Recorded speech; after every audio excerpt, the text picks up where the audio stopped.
and welcome history buffs. My name is Nick Hodges and I'm finally ready to have a crack at The Patriot. When it comes to badly done historical films, there are a few better examples. It's here that Hollywood's attempts to rewrite history are most obvious. Details are changed or flat out ignored. Anything that could possibly reflect badly in the United States has no appearance in this movie, because that's not its objective. It is, however, to present us a romanticized depiction of American history and to glorify American patriotism to such an extent that it patronizes the audience it is intended for. These are some of the things I truly hate in a film, because it knowingly promotes ignorance and leaves viewers with a false impression of history. This is The Patriot.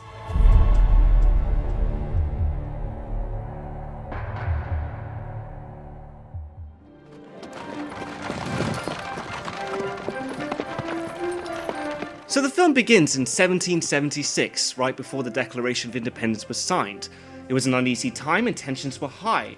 Something was happening that had never been done before. The very idea of breaking away from the king and establishing a new nation was truly revolutionary, but also controversial.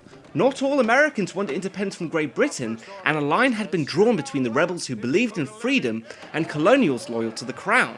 America was anything but united back then. What started out as a small revolt in Boston had quickly escalated into a civil war. Yes, I said civil war. From the loyalist point of view, the British soldiers were legitimate government troops. In fact, many loyalists joined the army out of the same sense of patriotism that the rebels felt for their cause. Only 1/3 of Americans actually supported independence back then. But The Patriot makes very little mention of this. In fact, I think we're only introduced to one loyalist in the whole movie, and we're made to feel a certain way about him. Well, those neighbors of mine who stand against England deserve to die a traitor's death, Just in case you didn't get it, you're supposed to hate this guy. He's the Judas, he's the traitor. Let's not explore his motivations, his political beliefs, or his reasons to fight his fellow countrymen. You're supposed to dismiss him and label him as a backstabber. So anyway, how did this war start? Well, if we left it to The Patriot to explain... If you mean by patriot, am I angry about taxation without representation? Well, yes, I am. Should the American colonies govern themselves independently? I believe they can, and they should. And that's generally about it. For the rest of the movie, they just drone on and on about freedom. But freedom from what?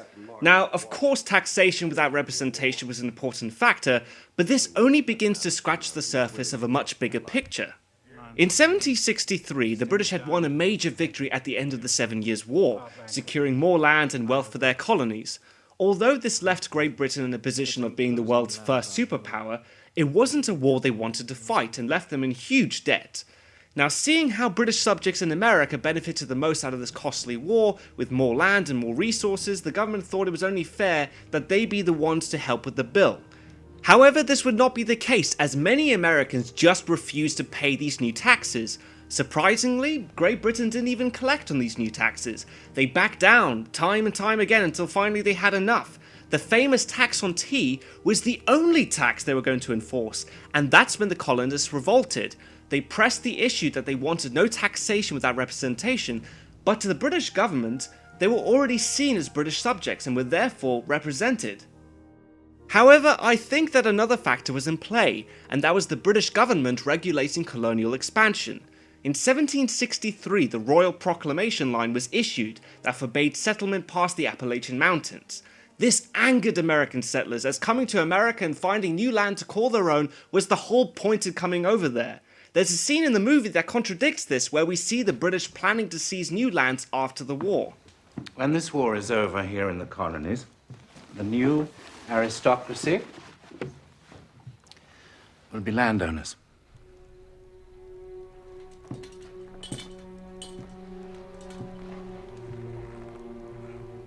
Tell me about Ohio. But Ohio wouldn't be on the agenda because the Royal Proclamation Line reserved Ohio and all lands west for Native Americans. This was issued to reconcile with the Indians for past offences and prevent future hostilities.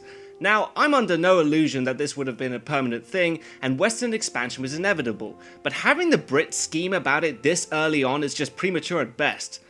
So with no immediate opportunity for future expansion or for American representation in Parliament, revolution escalated quickly into war.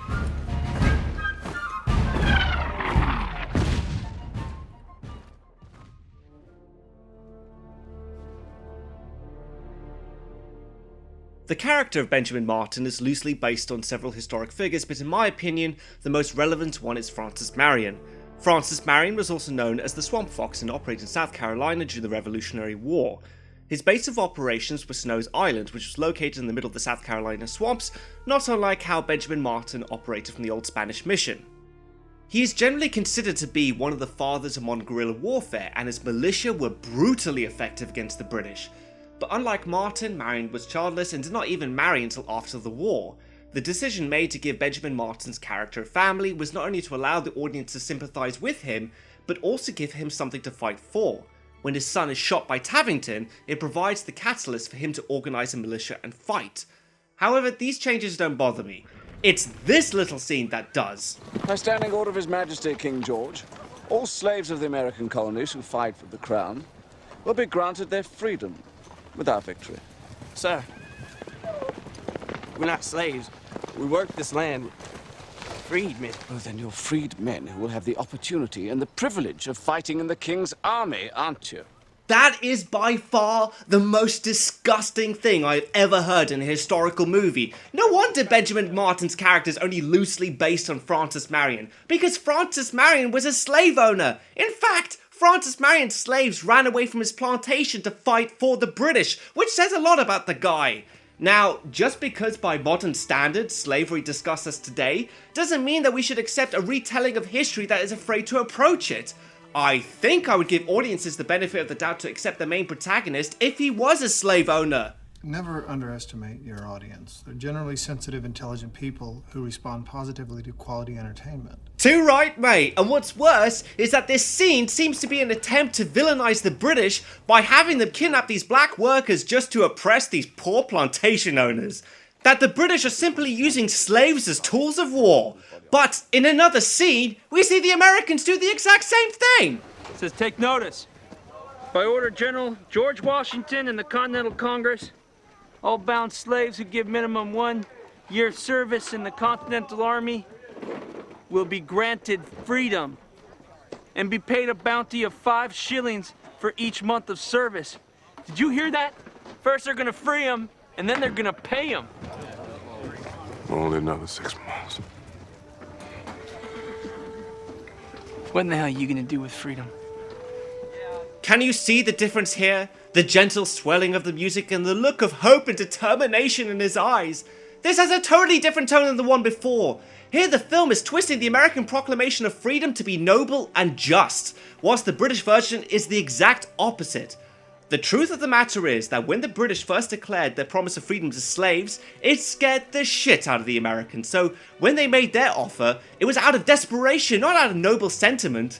Both sides were just as cruel in how they used and manipulated African Americans for their cause. So why is the Patriot biased between one side and not the other, especially if they're both doing the same thing?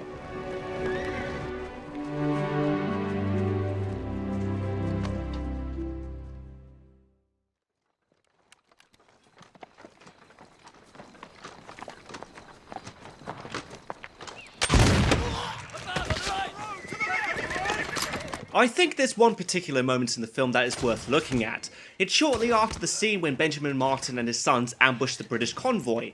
His son confides to his father his own personal feelings about killing the British soldiers. I killed those men.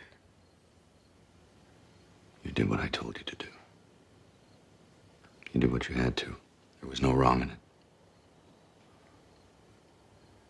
I'm glad I killed them. I'm glad.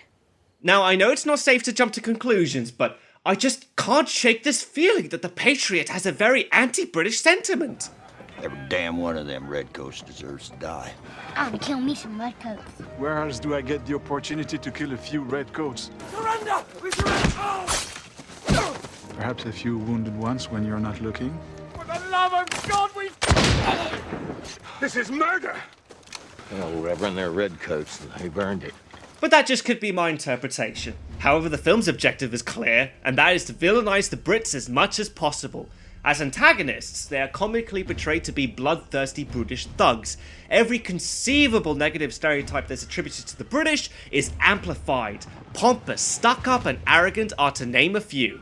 These rustics are so inept. Nearly takes the honor out of victory. Nearly. Now, far be it from me to suggest that the British never committed any atrocities, as in every war they were committed by both sides. You only need to look at the historical figure Tavington is based on, Bannister Tarleton, who built up quite a reputation amongst Patriot rebels as a butcher, more specifically due to his involvement in the Waxhaw Massacre in South Carolina. Now, what happened is the subject of much debate. During the heat of battle, Continental Army Colonel Buford raised a white flag calling for quarter. At some point, a musket was fired and hit Tarleton's horse, incapacitating him. In a fit of rage, his loyalist cavalry, believing the call of surrender to be a trick, charged into Buford's men and cut them down, including many who still tried to surrender. Of the 400 Virginians, over 100 were killed, and this is where Tarleton's reputation as a butcher was most prevalent.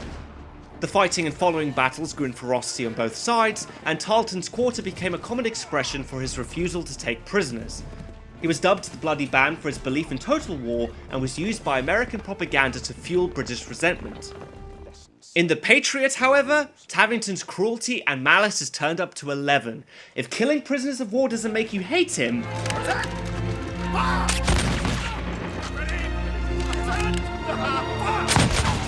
then surely killing children will.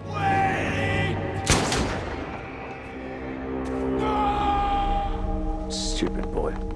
Now, I'm sure that the filmmakers will insist that these are the actions of a single man, but that's not the impression left with audiences. What Tavington does reflects on how the characters and audience view the British. See, there's a difference between taking creative liberties in order to drive the plot of an historical film, to simply making shit up. Which brings us to what is perhaps the most controversial part of the whole movie. This town has given aid to Benjamin Martin and his rebels. I wish to know his whereabouts. So, anyone who comes forward may be forgiven their treason.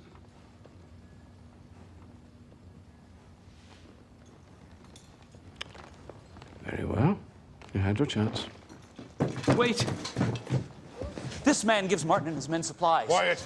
He brings them to Black Swamp. He's a liar! You damn In the marsh, fool. by the old Spanish mission. This man here. Yes, sir. The Black Swamp, you say, by the old Spanish mission. Thank you very much.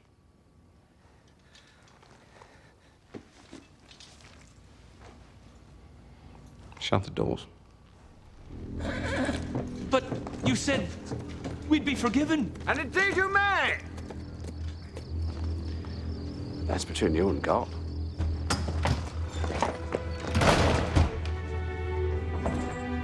This is the moment when the Patriot can no longer claim to be based on history, because there is nothing in written records to suggest that the British ever burnt a church filled with civilians.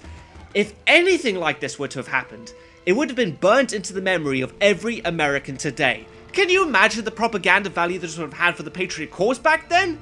Take, for example, the impact of the infamous Boston Massacre, and only 5 people died there, probably making it the most unmassacry massacre in the history of massacres. So, what's this movie's reason for this massacre not being common knowledge? The honor is found in the end, not the means. This will be forgotten. No one forgets stuff like this. To find anything even similar, you can't even look at the American War for Independence, but at the Second World War. On June 10th, 1944, a massacre took place eerily similar to the one presented in The Patriot.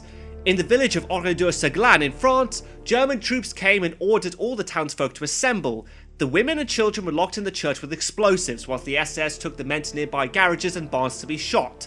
In total, 642 people died. One of the most horrific war crimes in history, and it somehow ends up inspiring a scene supposed to be set to the American War for Independence. It just seems like this film is so aggressive with its hateful stance against the British that it's not even trying to be subtle. Like this scene, for example, where in the final battle, Benjamin Martin literally stabs Tavington's horse with the American flag. You don't have to be a symbologist to figure out what that's supposed to be about. So, it's no wonder that this movie stirred up so much controversy with allegations about being anti-British. Look, if you want the Brits to be the bad guys, then have them do stuff we know they did. You can't create the largest empire in history by being nice about it. So, I'm sure there's plenty of material to work with. Maybe have your historical epic be based on history instead of bullshit.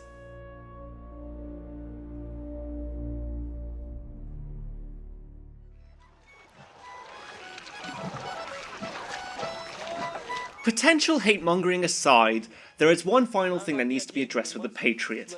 Now, while it's not nearly as offensive as its depiction of slavery or fictional atrocities, it's definitely worth at least thinking about. It's pretty clear that the Patriot was made to celebrate some of the best qualities America stands for today, particularly its beliefs in equality. If we win this war, a lot of things will change. What will change?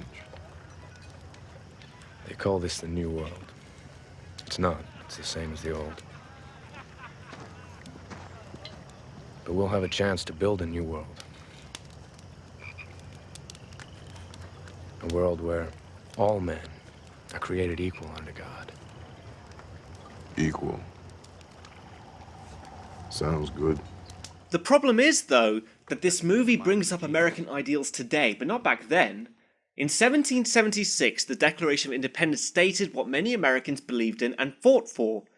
We hold these truths to be self-evident, that all men are created equal, that they are endowed by their Creator with certain unalienable rights, that among these are life, liberty, and the pursuit of happiness.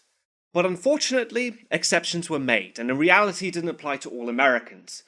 Most of the African American rebels who fought for independence were never given the freedom they were promised. Native American Indians were systematically slaughtered to the brink of extinction, and 100,000 American loyalists were expelled from their country of birth, never to see it again. The true prospect of equality and civil rights would continue to be ignored well into the 20th century. I have a dream that one day this nation will rise up and live out the true meaning of its creed.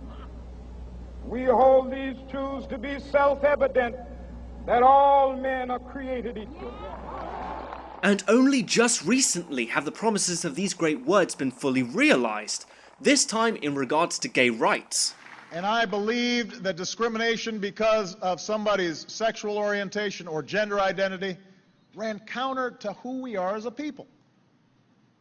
And it's a violation of the basic tenets on which this nation was founded.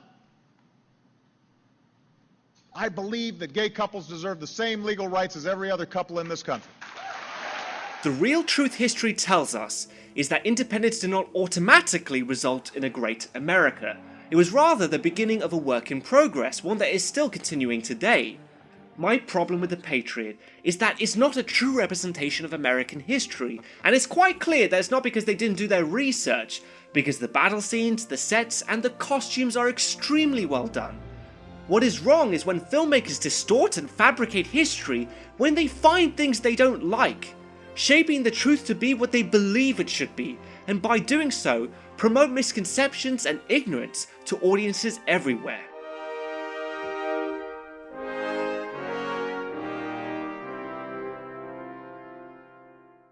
Well, that about wraps it up. My name is Nick Hodges, and thanks for watching, History Buffs.